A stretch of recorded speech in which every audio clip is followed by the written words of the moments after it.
Well, good afternoon, everyone. Just about a minute after the hour, and we're here with our second quarterly drop-in for NCATC. I'm Craig McAtee, the Executive Director and CEO of National Coalition of Advanced Technology Centers. Many of you have known or met, and I see the list of attendees. I really appreciate taking time out of your day to be with us today to talk about work-based learning, apprenticeships, and all that goes with work-based learning in our field. It is our second pillar. We do this every quarter around one of our pillar themes, and today we've got four amazing presenters based on the newsletter article that came out last week, and I'll put that in the chat a little later on for you to click on if you haven't found it. But we appreciate you being here, and we have one of these every quarter, as I mentioned, and today we have a great moderator of Linda Head.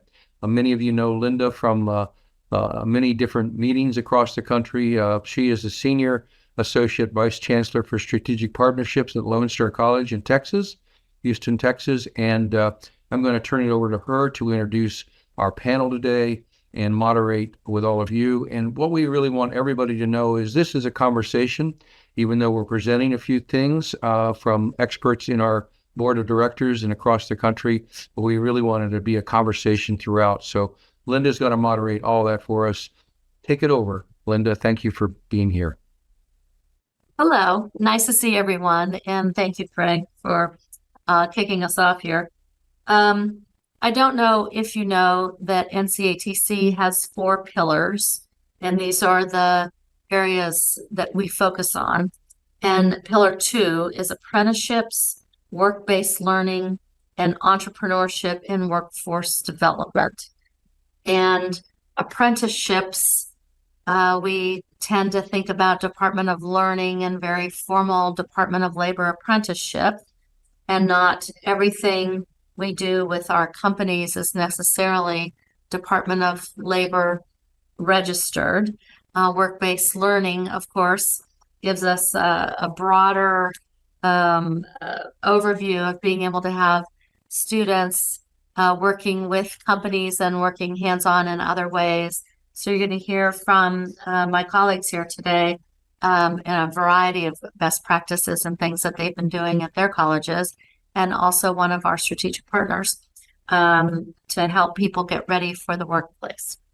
So the first one today is Dr. Anthony Ponder with Sinclair College. And Dr. Ponder is the Senior Vice President and Provost. I don't know. I never called him Tony, but he has Tony on here. I feel really weird calling you Tony. Was appointed Vice President and Provost by President Johnson in February 2022, overseeing the college's 300 plus academic programs and faculty and staff. Tony began his career at Sinclair in 1991 as an instructor in the mathematics department and was granted tenure in 1996. He was promoted to a professor in 2005. Those of us that have been professors and when there is tenure know that that's a really important thing that happens. Tony was appointed to the position of mathematics department chair in 2012, dean of Division of Science, Math and Engineering. He's leaving his brain to science. And throughout Tony's career, that's not really true. It's not in his bio. I have no idea if he's leaving his brain to science or not. Throughout Tony's career at Sinclair, he has actively supported students, faculty, and staff to achieve their educational or professional goals, develop curriculum, successfully manage grants, and achieve departmental, divisional, and college-wide priorities. He's received numerous awards and honors, including the Division Merit Award for Excellence in Teaching, College-wide Merit Award for Excellence in Teaching, and selected by Sinclair President Dr. Steve Johnson to attend the Executive Leadership Institute that's offered through the American Association of Community Colleges. And his degrees, which he's got all of them, right? Including his doctorate in community college leadership from Ferris State. Tony, the floor is yours.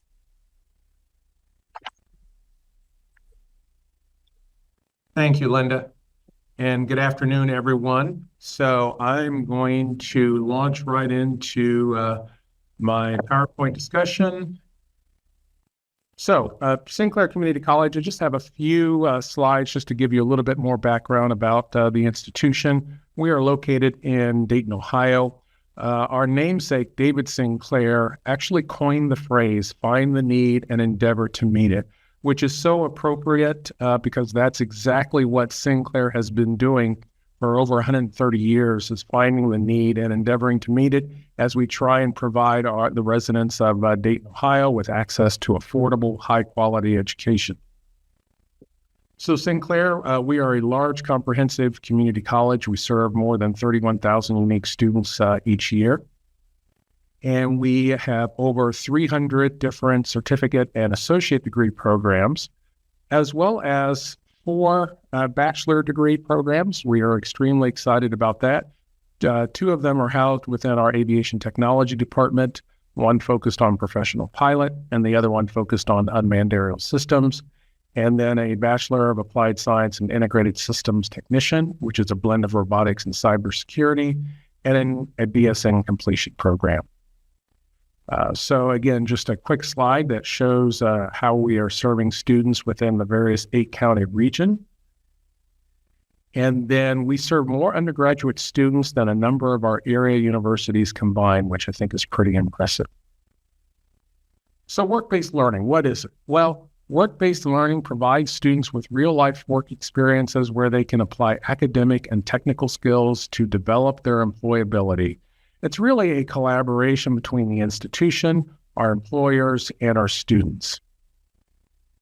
So when you look at the Office of Work-Based Learning, which at Sinclair was established just before COVID in 2019, the 3 priorities of that office are to lead information sessions and workshops that educate our students about the benefits of work-based learning, how to find meaningful work-based learning experiences, and then how to be successful in that experience.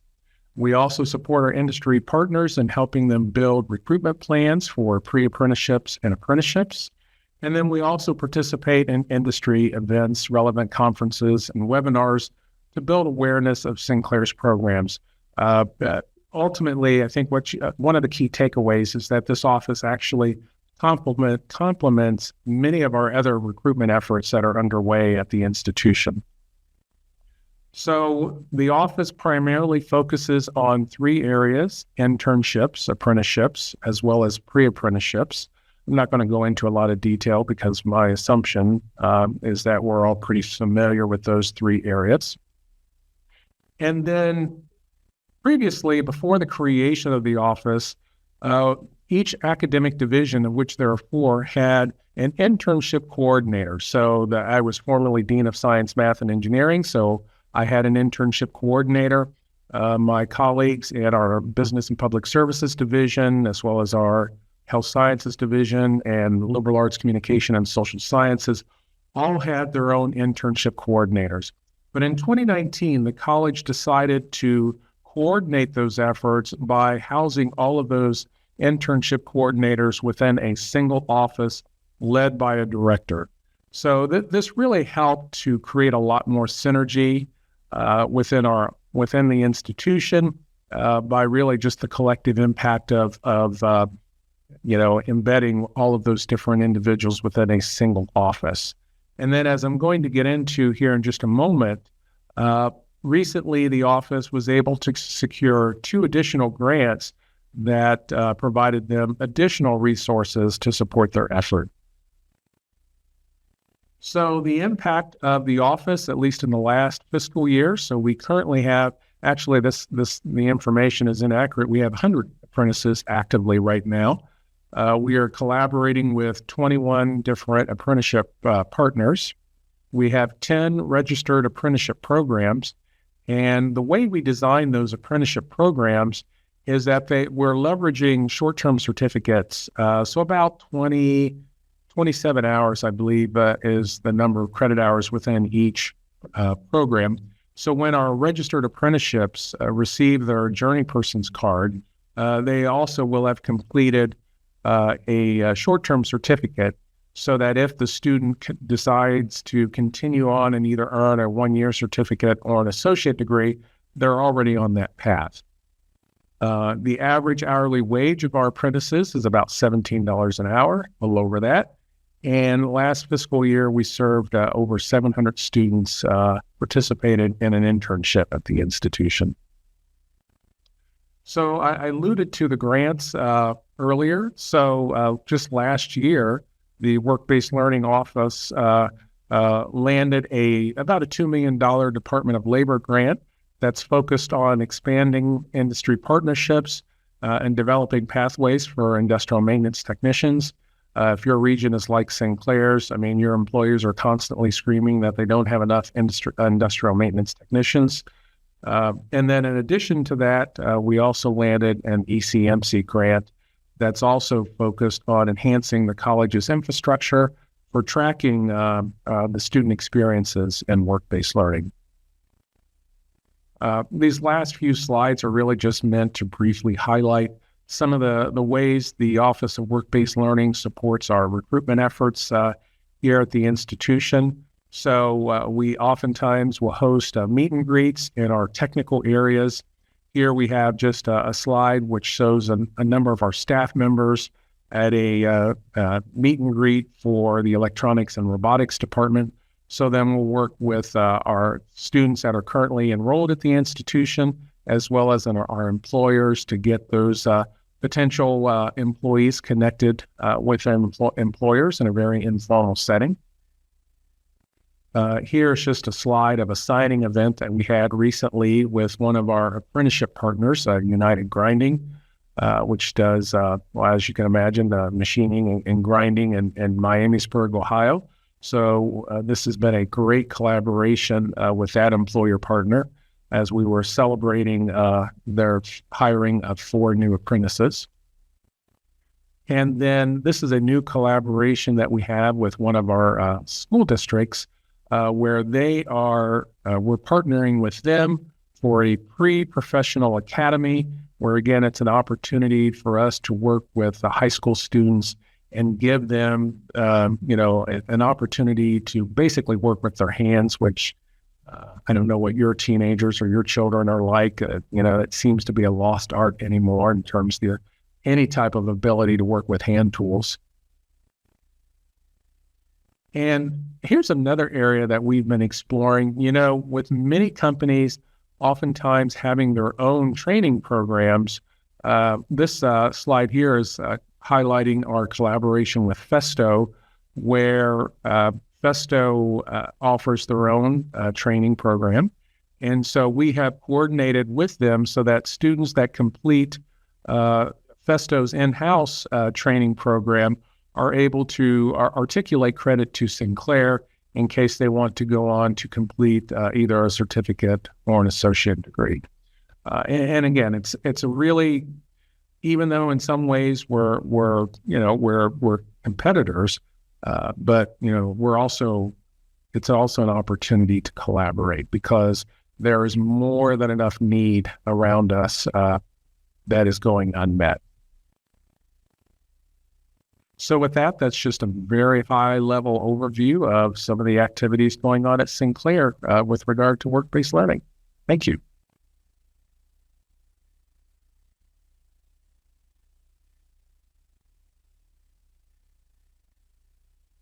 You're muted, Linda. Before we go to the next speaker, what was the biggest challenge you had in bringing all that together under one roof? In terms of the action, you mean the creation of the office? Yeah. That was not really, I would say, that big of a challenge. But what was a challenge is when the office was originally created, it was actually outside of the academic affairs division. So then you have the challenge of trying to coordinate those efforts with a department that's, doesn't report to the dean or the provost. Since that time, that office has now been moved back within the academic affairs division. So I think it will be much easier for us to coordinate our efforts. And then I would add the other challenge with that is really just keeping the faculty engaged and working with, the staff that were in the work-based learning office so that everyone understands their roles and responsibilities. Because at the end of the day, Sinclair has over 280 full-time faculty, but the office only has, 7 staff members. So I think we still need to do some work ensuring that our efforts are better coordinated, and so that the faculty understand how their work really is supposed to complement the Office of Work-Based Learning. I'm sure we all understand that. Thank you very much. Next up, we have Harriet Happel, and Harriet serves in the role of Dean of Career Education, Integrative Learning, and the Employment Center at the College of Canyons in Santa Clarita, California. She is also an instructor in the disciplines of advanced manufacturing, business, and career skills. Currently, Harriet serves on the executive board for the California Community College Association of Occupational Education as the communications officer, and as all these folks do, serves as a board member with the National Coalition of the Advanced Technology Centers. Her undergraduate work was completed at University of California, San Diego, what a beautiful place, in political science, and completed her MBA at Keller Graduate School of Management in project management and sustainability. In reading Harriet's bio, she has a very interesting background. Harriet's somebody you want to go have a glass of wine with one night at the conference when you attend that in September. In her tenure at College of the Canyons, Harriet has been very involved in new program introduction for career education. Currently, she's the project manager for the Advanced Technology Center and the Regional Fire Academy. She just drove a fire truck that is targeted to open at the Del Valle Training Center in fall of 2025. And she also manages the Strong Workforce Partnership Funding, California Apprenticeship Initiative grants, and the Perkins 5 grant allocations. Harriet? Well, I Floor is now never have yours. a dull moment. Let me put it that way. In many ways, I identify with our Gen Z students because I cannot say I've had a 30-year-long career. I've done a lot of different things. And over 2/3 of my working life has been in business and industry. So I don't even claim to be a lifelong educator. So I think I bring a unique perspective to higher education, and that I really still do think very much like a business owner. And in that, I hear what business is saying. There are incredible employment pipeline, supply gaps. We've got a lot of things happening. COVID really just was like putting everybody on steroids in terms of the trends we knew we were going to face, and now they're realities. And in fact, this week, there was an article published that's saying our young people coming out of high school to about the age of 30, new acronym called NEET. They're not employed. They have no interest in education and no interest in training. They live for the moment. They're going from gig work to gig work. Many of them are still living at home, and they're living in the moment. And for those of us who are of another generation, I have to confess, I'm a boomer. It just seems so foreign to me, because we were raised with, you get a career, you get in with a good company, you get benefits, you invest in your 401k, your retirement, your pension, you're going to buy a house, you have a car. Well, we are just the polar opposite of many of our students today. So what is it? How do we engage them in a way that they have an interest in education? They have an interest in employment and in training. And it really is this work-based learning continuum that at College of the Canyons looks a little different, because we really, in partnering with industry, of course, we are really looking to partner with our faculty to lead many of these initiatives. So we have a very robust civic engagement program here, trying to engage students and, how to just be citizens. How do they use what they're doing in their education? And in that, we've been developing the whole concept of project-based learning.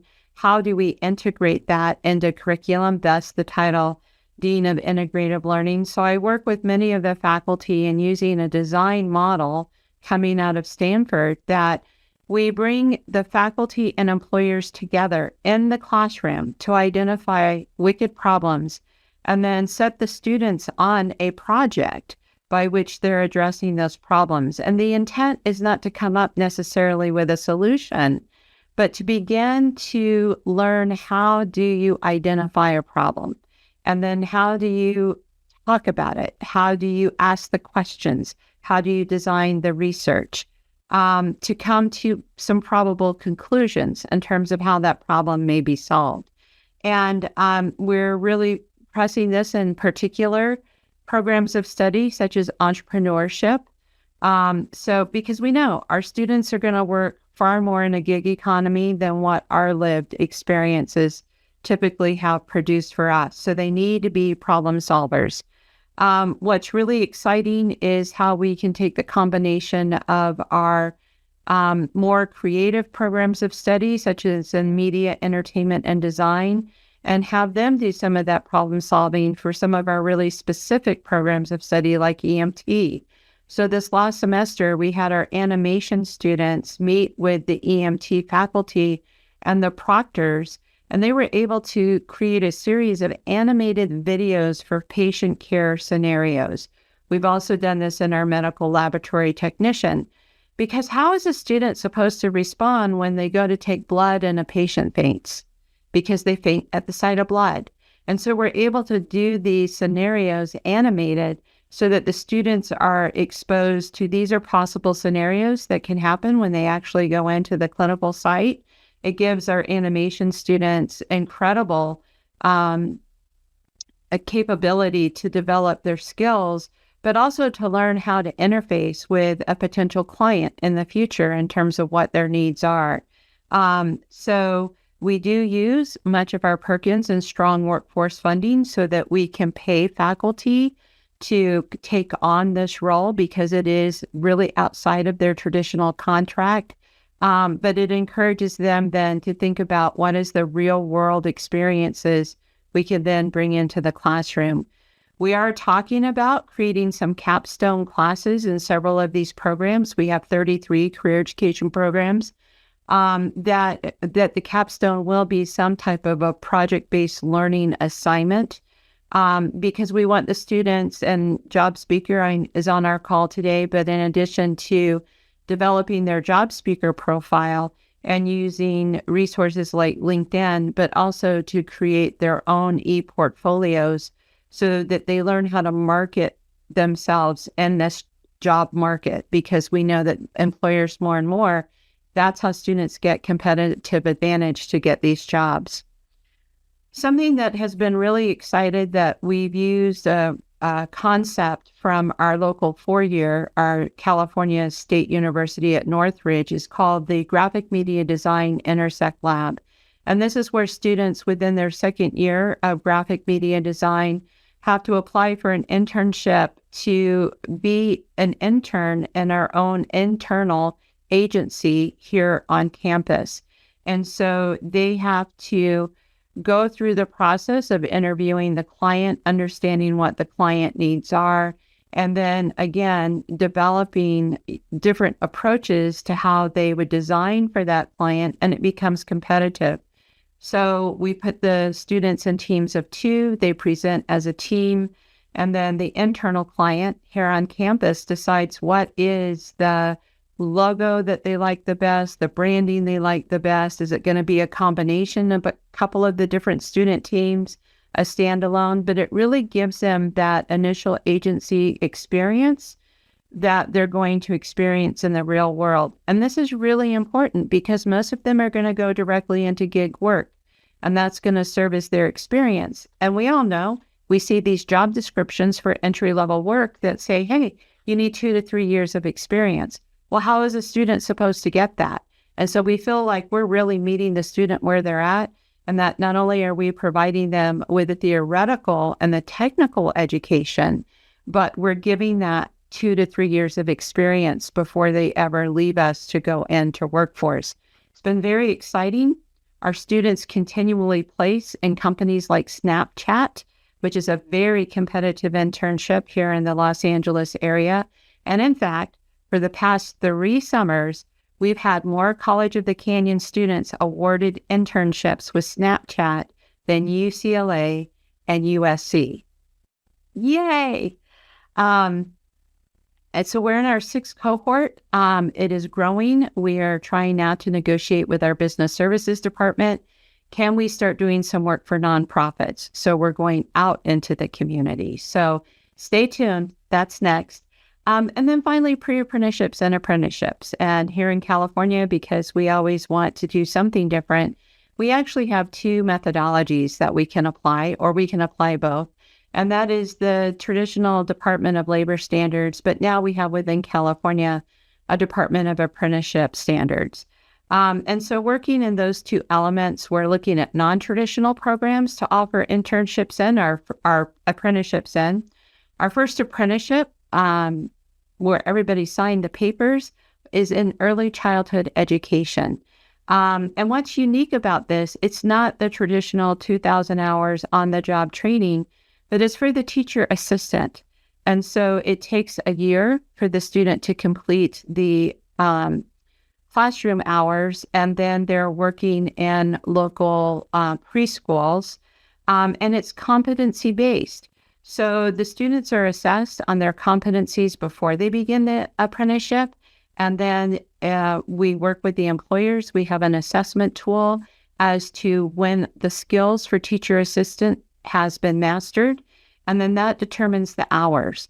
So for some students, if they've already been working in the field, they're getting already competency for that time worked. So their hours of on-the-job training is shorter than the students who are brand new. This is really how we begin to attract those students who have already been in workforce, but they recognize the need to come back for formalized training and higher education, but to really work with them and the employer so we get them skilled and into the workforce as quickly as possible. The other really exciting program that we're doing is with our medical laboratory technician, which is an associate's degree. We are setting that up as a pre-apprenticeship, so there is no on-the-job training, but we are beginning to prepare them as they interface with the clinical sites for that employment preparation. And then for licensure here in the state of California, they have to complete another 30 units in order to be considered for what's called a clinical laboratory scientist. So with that, most students think, oh, I have to get the BA. Not necessarily. They just have to complete another 30 units. So we have many students that will go ahead and directly transfer to a 4-year to get that BA so that they can go into the CLS program. While we've worked with one of our for-profits, National University, who does have a 30-unit option for students. So those 30 units are just for the clinical laboratory. And then they can come back to College of the Canyons and go into our CLS program. Now, they have to get a licensure from the state of California based upon now their 60 units in MLT, their 30 units with National, and then they can come into the CLS apprenticeship. Again, another year that it takes them to complete, but all of them are already employed as MLTs. So we're using their clinical sites as double time. They're already employed with the provider. They're doing their clinical hours, but then they're also able to do their on-the-job training hours. And for most of them, they're going to work in the same site that they've been doing the MLT. This is the first time anybody in California has done this. So far, everything is a green light go. We're very excited about it. But I think this is the charge to all of us as we're working in this realm, is that we've got to be comfortable, and we have to encourage our faculty and others that we work with to say, how can we color outside of the box so that we really meet the students where they're at, and that we can shorten those timeframes that the students have really employment that is going to guarantee that social and economic mobility that we're looking for. And so I would encourage, I encourage everybody, if you have an idea, start talking about it, start networking, and get your champions, get your faculty champions, get your industry champions, and then prototype it. See if you can make it work. Because really that is the name of the game in this environment today. And the more we can engage our students, the more we can meet them where they're at, the more successful all of us are going to be. Thank you so much, Harriet. It's nice to see that Mark Milliron and National University still working and supporting community colleges after all these years. That's awesome. With those 2+2 relationships. Yeah. Thank you so much. Next, we have Kelsey Woods Nord. And not only do I get to work on the board with Kelsey, but also co-chair the marketing committee. And I was reading through her bio and I thought, my goodness gracious. So Kelsey Woods Nord is the Vice President of Strategic Partnerships at South Central College.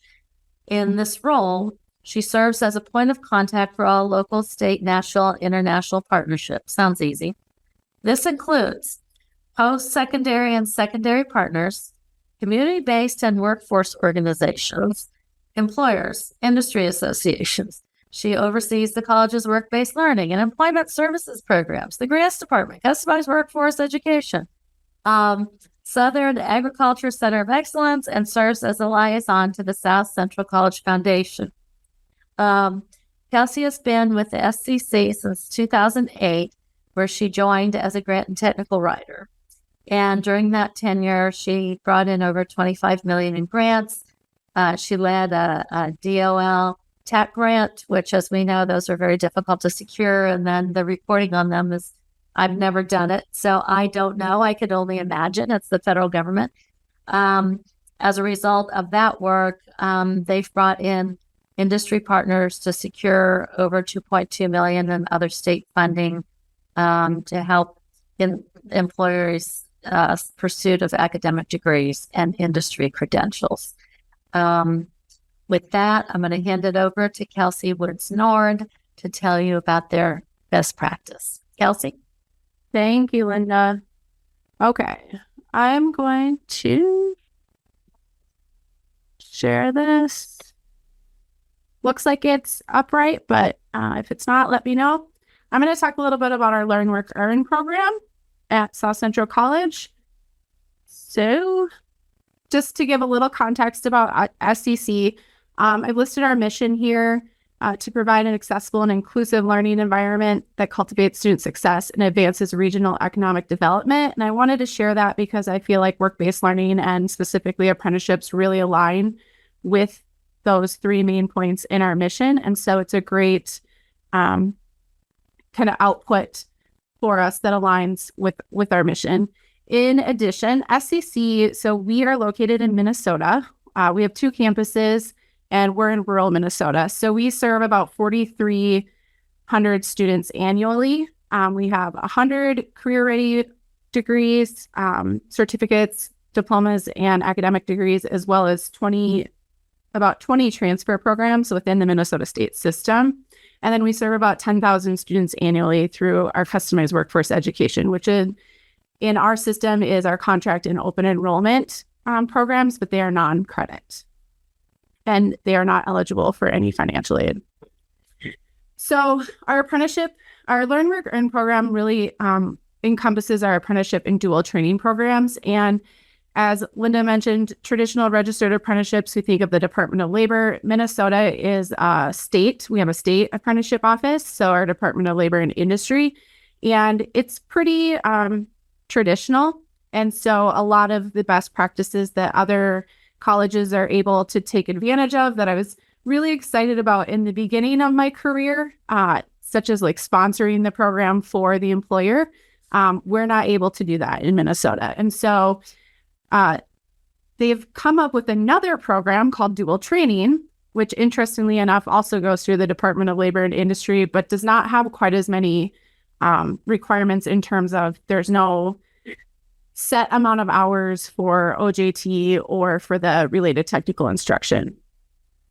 And it doesn't go through the same tracking process. So you don't have to register in the DLI system. It is still overseen between the Department of Labor Industry and actually the Minnesota Office of Higher Education. And it still has the 5 same core components. So you'll see those on the screen.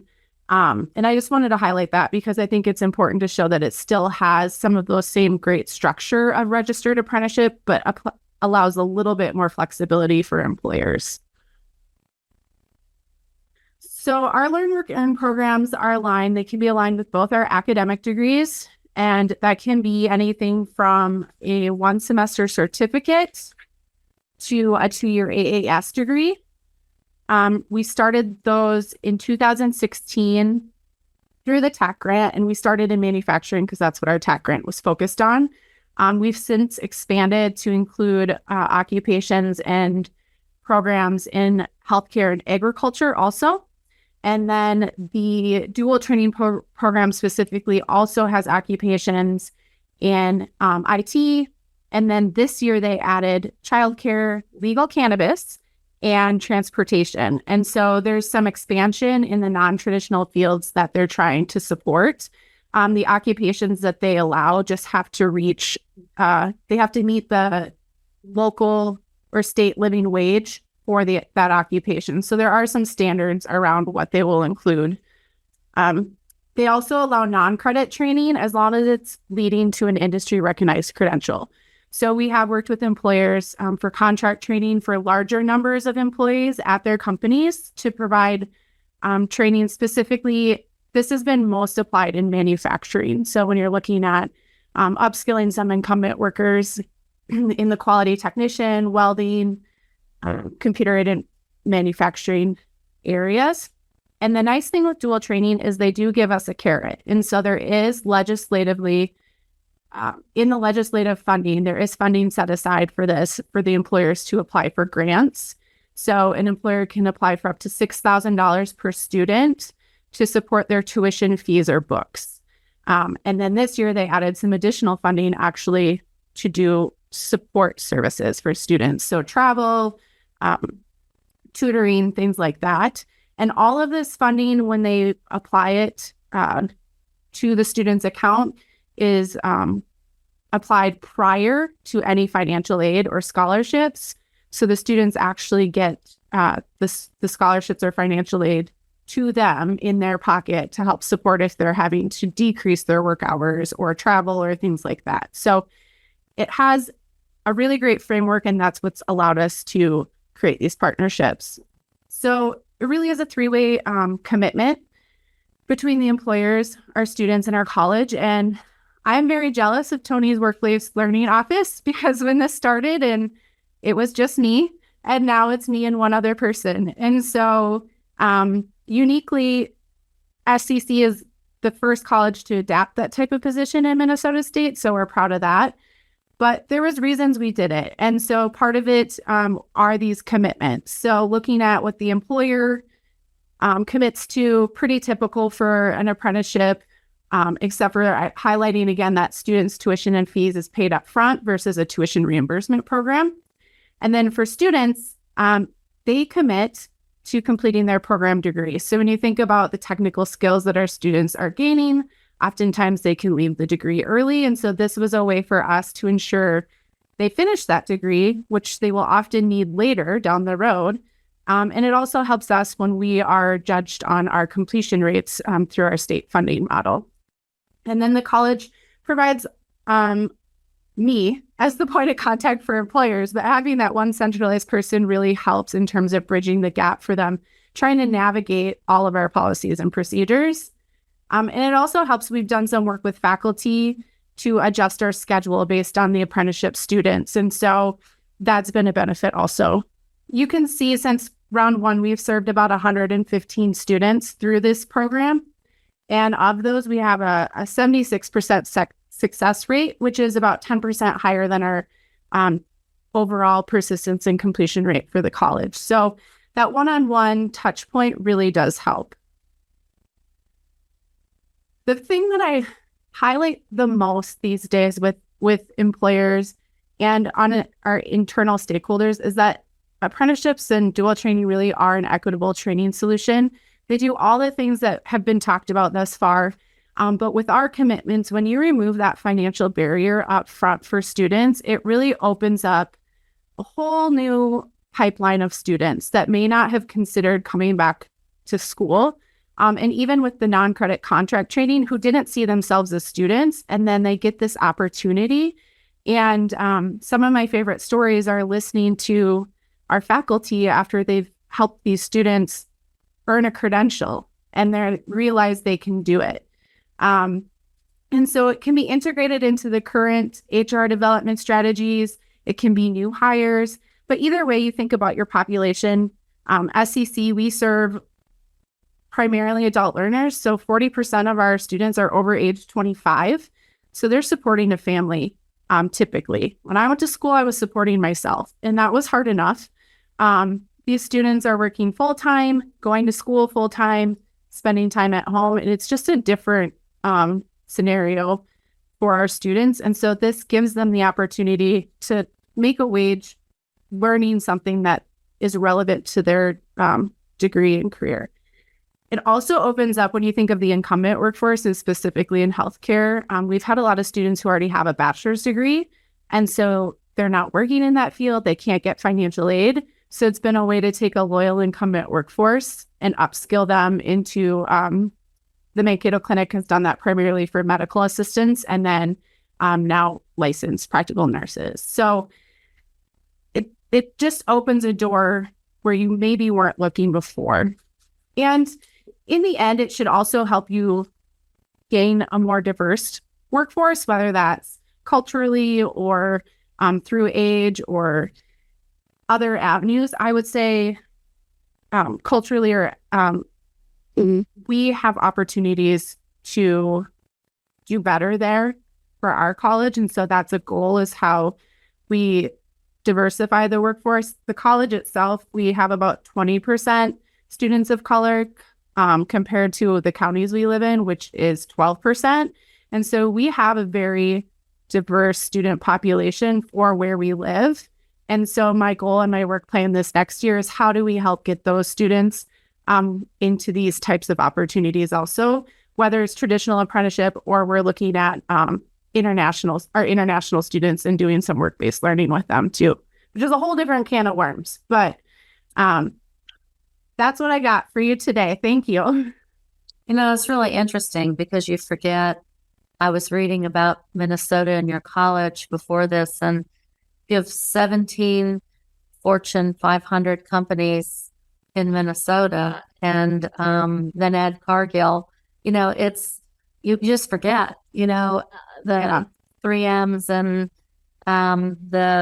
and Cargill and the different large companies that are there. You have a lot of manufacturing. People don't talk about Minnesota or manufacturing as much as they talk about some other states, right? They always talk about Ohio and Wisconsin, and we at least around the community college world, because some of the presidents, like the one for our conference in September, we know about different community colleges based sometimes just on the presidents and at our conferences and things. So that's pretty amazing. Great job. Hidden gem. And our last speaker, and then we'll open it up to a few questions, or you can give us your own examples of things that you're doing, please. And we want to hear from each of you. I have the bio here, says Mr. O'Carroll, but Jarlath O'Carroll is the CEO and founder of JobSpeaker. He started JobSpeaker as a pretty successful guy even before today. Jarlath started JobSpeaker because he wanted to help all job seekers navigate through education into a meaningful and successful career based on their interests and skills. He's really an IT guy who wants to help people find their right job and working through community colleges. A technology executive with over 20 years experience, he's helped launch some key industry projects. Two to note: one is the first online banking system for Wells Fargo Bank, and the first online brokerage system for Charles Schwab UK. Once you hear his lovely accent, you'll realize he's not from Texas. And he just went to another venture with GradCast, which is a tool that we got involved with early on. and we're really excited to see what he's doing next and hear about what he's doing today. Jarlath, hand it off to you. Thank you, Lynn, for that lovely introduction. I'll bring up my slides here just to make sure that's working first. Are you seeing my slides? We are. Excellent. Thanks again, Linda, and it's a pleasure to see you all. Some of you I know already. Others I'm hoping we'll get to know each other. As Linda said, I didn't grow up in Texas, as you can tell from my accent. I grew up in Ireland.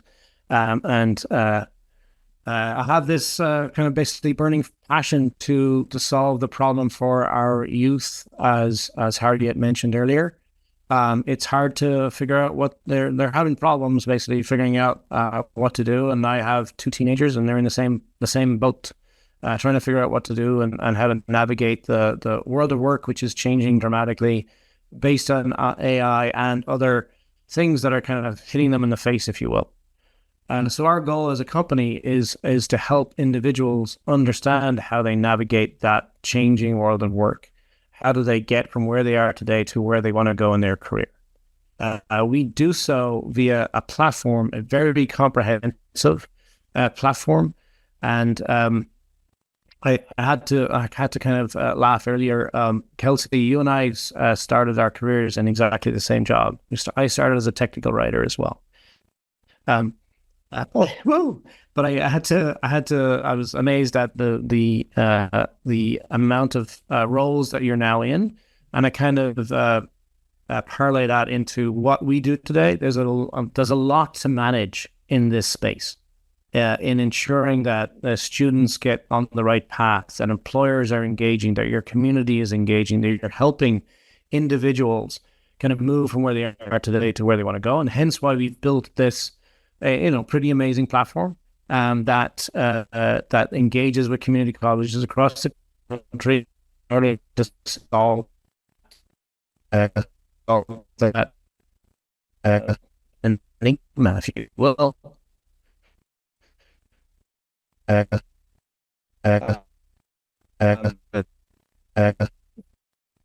Couple of You're sort of freezing up on us, Jarlath. Or is that just me? notes billing and avail of that. I don't know. Is it just me? Am I back? You're back. Am I back? Sorry, can you hear me? Yes. Yeah, you bet now. I'm breaking up a little bit. Maybe stop your video while you present, but get some bandwidth potentially. Okay. Yeah, stop my video right here. Just stop video. Okay. So I hope you heard that. Basically, we have built and continue to build on our comprehensive platform to help students, institutions, and employers work together, as an ecosystem to propel your students forward in their careers. A couple of recent updates, adding Credential Engine as an integration to our system to help publish out your curriculum, to show other people in the education environment what you're doing, what curriculum you have, and what they potentially could avail of. Working with the Velocity Network and building an LEO so that your students can have a kind of permanent record of the skills and the credentials that they've earned with you, and take that into the world of work. As Linda just mentioned, we just recently purchased something called GradCast that does employment tracking, and building that into the platform to help you, track for Perkins and for other state-based requirements and mandates to track where your students end up in terms of employment. Obviously, today we're mostly focused on work-based learning, so I'll spend the rest of the time today with you all speaking about that. But love to engage in any conversation around any and all of this. It's not all integrated together. You can pick and choose what you're interested in. So work-based learning. Our goal is to help your students be better prepared for the world of work through a combination of data, services, and work-based learning is an important part of that, because we know the consistency of of conversion from education into employment is much, much higher if that student is engaged in some kind of work-based learning while they're on campus or externally. And we'll talk a little bit about both. Our platform helps the student build that muscle, if you will, that engagement with the world of work, helps them present themselves in a better way to those work-based learning opportunities, and helps better prepare them for the world of work ultimately when they're ready to step outside your campus and get that either apprenticeship, internship, or full-time, part-time job, and helps them see their progress towards that goal. What documents they've built, what assessments they've taken, what profiles they've built, and how they're progressing on their coursework. Then we leverage that to help them automatically build what we call a skills transcript. This is part of our AI work, which we do in the background to map your curriculum into a set of skills that we then automatically articulate for each student based on their completion of coursework with you, and build that automatically into their online profile and then into their resume, so they can use that in applying for the jobs, the work-based learning opportunities that they're applying for. Again, internships, apprenticeships, etc. Your employers then work with you to post those opportunities in our platform. Students can see them. Again, creating this collaborative nature with building that ecosystem, reducing the friction between yourselves, your students, and your employers, and making it much easier for them to connect across that kind of education to workforce divide. On work-based learning, in our work-based learning management system, we help you manage any and all work-based learning activity, be that what we call event-based work-based learning activity or experience-based. Event-based being, career fairs and other kind of more lightweight experiences, versus experience-based being that more heavier weight, whether it be several hours doing service learning or a full-on journeyman apprenticeship. We help you manage anything and everything associated with documents, approvals, tasks, evaluations, etc., all in one place, all in one digital platform. How do we do that? It's a full-on end-to-end process that's fully digitalized to help employer post the opportunity. You, as the institution, the institutions that are here today, approve that opportunities, vet the students, and get them through the process, get them prepared. Ultimately, helping them get better trained for how they would do that in the real world once they get out in the real world and looking for the job in the real world. And then converting that into a post-hire process to track the objectives, timesheets, evaluations, and ultimately the audit trail, which my colleague Yusuf will talk about in a second. In terms of the platform, tracking the work experiences for each student, setting objectives, collecting timesheets, and ultimately having a both soft and hard audit trail at the end of the process, so you can basically represent that back to your state, back to your district, or federal requirements on that audit trail. So full platform to help you as an institution manage the whole work-based learning end-to-end process, engage with both students on one side and employers on the other, manage your employers internal to the platform, understand how they're engaging with you, and allow your employers access to the system to post their jobs and opportunities for work-based learning. I will close and pass it on to Yusuf here, who will talk about a particular case study and what we do today around work-based learning and the number of institutions we work with, etc. So Yusuf. Sorry, I was muted. So in this case, we're looking at Fresno City College, which is one of the largest and oldest community colleges in California. And what happened a few years ago is they took their entire work experience, work-based learning, all of their programs, and converted them into JobSpeaker to get rid of the all of the paperwork, so to speak. And they did that across all departments. So from advanced manufacturing all the way to automotive and the entire allied health department. And in that time, they have converted over thousands of student records into the system, including all of the instructors. And we're including on campus here, just because in order to kind of piggyback on what Harriet said, we do have a full on-campus hiring flow. And it's important because it gives the students that that original introduction into the world of work, right? Whether they're doing it from work experience or they're doing it for on-campus positions, which there are some actual work-based learning on-campus positions as well. So to give the students just that, understand the process and what it's going to take to get into the world of work.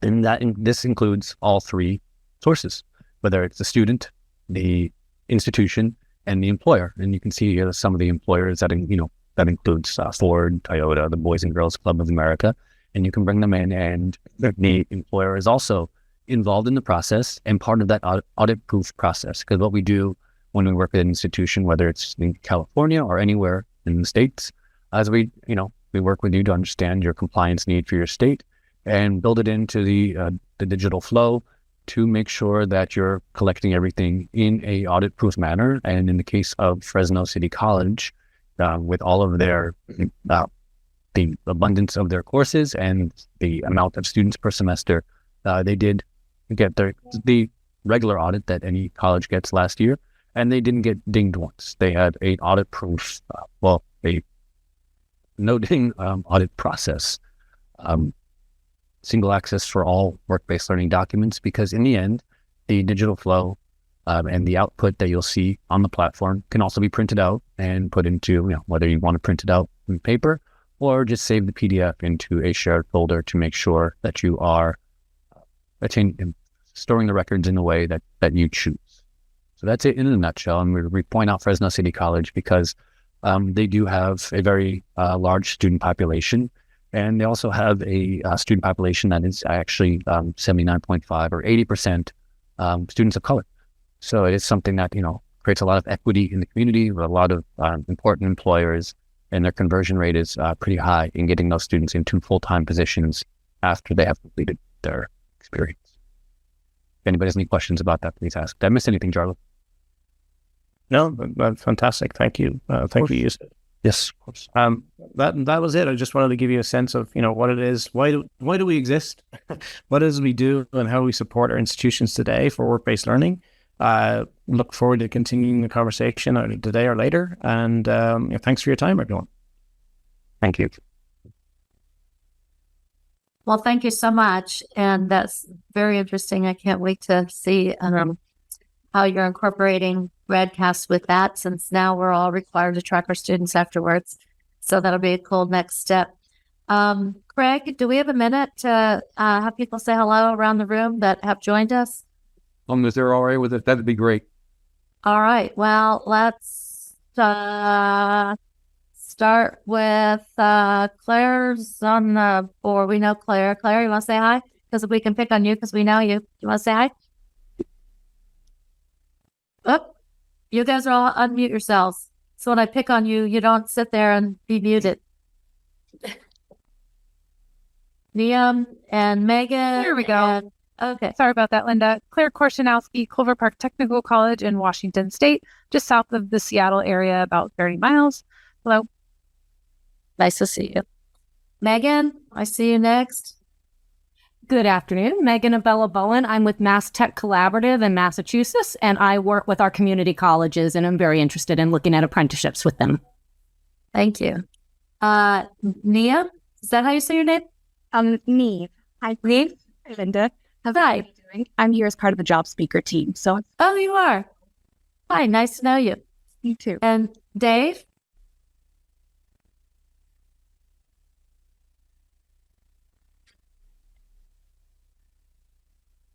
Does Dave a secret shopper too?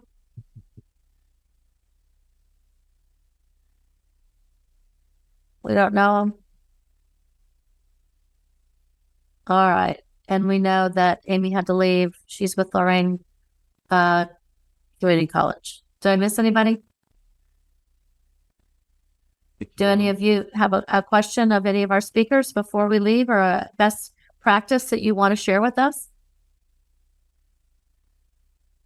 You're going to be quiet and shy. Well, please reach out to the speakers, and our leader, Craig, is going to send us off. Craig? Thank you, Linda, for your great moderation as always. It's great to see all of you, as well as thank you for Tony, Harriet, Kelsey, and Jarlath for speaking, and We really appreciate all that you're doing. I wish we had more time. I have something from Eastman Chemical that I'd like to read to you from Tennessee, who we worked with at Northeast State several years ago on apprenticeships. And they said, look, we've been working for a decade to change the hearts and minds of folks internally at Eastman. And we've got now 18 high school students that are under the age of 18 in pre-apprenticeship programs. And they're doing great, getting paid $15 an hour for 20 hours a week, and then doing the training on the job. So we really want you to know this really makes a difference for employers once they figure out the culture shift they need to make. And I think everybody you heard from today is in deep on that and making it happen, not only at the educational level, but with their employee base. That's really what counts for the students in general. So thank you very much, all of you, for sharing everything. Please let us know if you have questions. We'll follow up and filter that. And look for our next drop in September or in October, early October, and we'll be focused on future work industry 4.0. But until then, we also have a conference coming up, as Linda's mentioned several times, at the end of September, hosted by Gateway Technical College in Racine, Wisconsin. We'd love to have you there the 25th through the 27th. Look for us on your website or our website. And I know we're out of time. Thank you again, everyone. You knocked it out of the park.